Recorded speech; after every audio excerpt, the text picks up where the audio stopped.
and welcome back to AutoToday and our exploration of Uttarakhand's Kumaon region. The first part of our story, the link for which you'll find on the top right corner of the screen, saw us and the Hyundai Venue IMT drive to explore colonial-era architecture, find good driving roads, and of course, take in the Lake District's natural beauty, ending the first leg of the journey at a rather special colonial-era bungalow. Picking up where we left off, this is GURNEY House, the erstwhile residence of hunter-turned-conservationist Jim Corbett. Born on 25th July 1875 in Nainital, Edward James Corbett was a British hunter, tracker and naturalist who made a name for himself hunting man-eating tigers and leopards in India. Over a dozen of his kills were well-documented man-eaters, with the majority being tigers. Although not all his victims were certified man-eaters, and his tally included trophy hunts.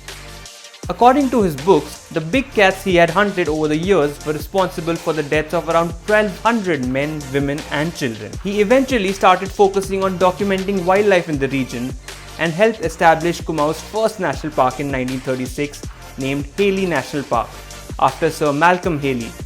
It was later renamed Jim Corbett National Park in Corbett's honor in 1957. GURNEY House, which you see on your screens here, was Jim Corbett's and his sister's Margaret Winfred Corbett's residence in Nainital, until both left the country for Kenya in 1947. Built in 1881, GURNEY House is currently under the ownership of Nilanjana Dalmia. The century-old cottage has been turned into a popular tourist attraction in Nainital, packed with images, artifacts and memorabilia associated with Jim Corbett and his life in Nainital and the surrounding region.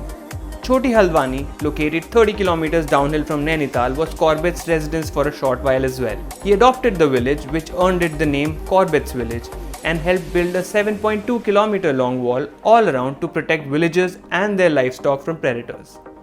Aside from GURNEY House, Nainital has its fair share of colonial-era architecture, with several 100 to 150-year-old bungalows that haven't just managed to survive the tests of time, but have been cared for and kept in great shape.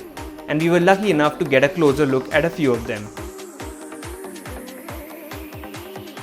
At the start of our two-part journey exploring the Kumaon region of Uttarakhand, we mentioned how we're out looking for some of the good driving roads that we can lay our hands on, we can get the wheels of the car on, and by that we meant roads which aren't part of the regular routes, part of the regular touristy routes. So what we did was, we got into the car on the way from Nainital to Haldwani. We took a right turn and we found this beautiful piece of tarmac, and it isn't exactly a very nice smooth flowing tarmac, but it's got some nice curves and it's got some brilliant views, as you can see on your screens right now.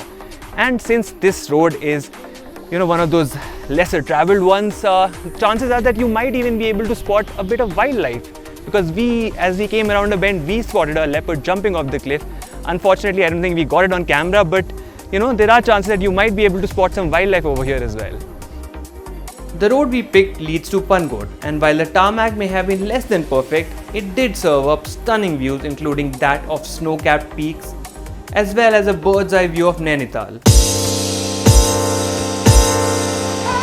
It also helped remind us once again of just how fulfilling a good car and a good piece of tarmac can be. Plus, with the Venue's IMT, one isn't robbed of the simple pleasure of shifting through a manual box. And in case the sweeping mountain roads give way for long highway traffic jams, you don't have to worry about straining your left foot either.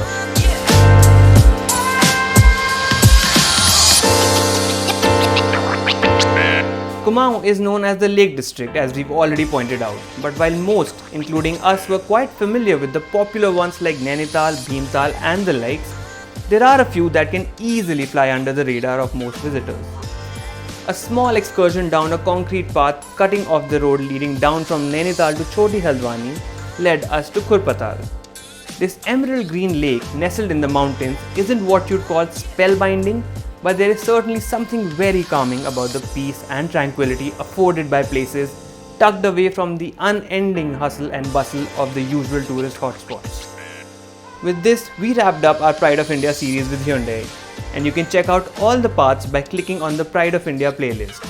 We will of course be back with more automotive content, so do subscribe to the channel and click on the bell icon to turn on notifications. Goodbye for now.